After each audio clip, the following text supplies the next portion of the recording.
Karibu Kiguga Digital TV, na huu ni uchambuzi wa mechi yetu ya Dar es Salaam Young Africans dhidi ya JS Kabylie. Kesho ni vita, si mchezo wa kawaida wa ligi ya mabingwa Afrika. Dar es Salaam Young Africans Sports Club wanakutana uso kwa uso na miamba wa soka ya Algeria, JS Kabylie. Hii ni mechi ya heshima, mbinu na uthibitisho wa nani mfalme wa kweli wa uwanja.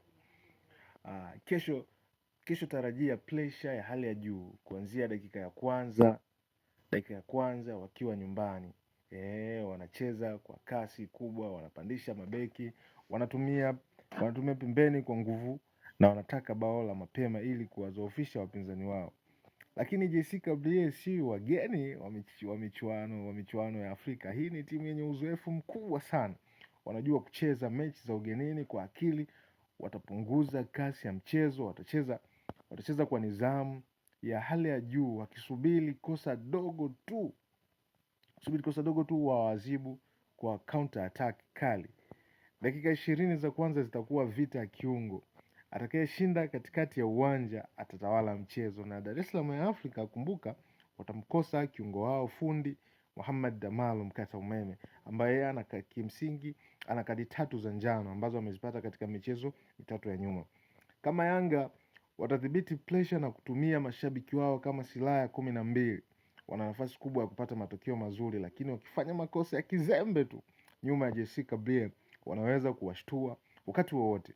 Huu si mchezo wa mabao mengi kiolela, ni mchezo wa hesabu, makini na uvumilivu. Matokeo yanaweza kuwa labda 1-0 au 2-1, lakini kila bao litakuwa la jasho sana. Na tukumbuke Yanga anatakiwa apate goli 3, ashinde goli 3 pale Amani Complex, huku akiombea matokeo kati ya Al Ahly vs FC FAR Rabat, matokeo yatoke, Al Ahly ashinde hata kwa magoli mengi. Hii mechi ni ya pressure dhidi ya uzoefu, kasi yenye subira, nguvu ya mashabiki dhidi ya utulivu wa kimataifa. Je, Yanga wataonesha ubabe wao au JS Kabylie wataharibu sherehe? Andika maoni yako chini, usisahau kulike, kushare na kusubscribe Kiguga Digital TV kwa uchambuzi mkali zaidi. Asanteni sana.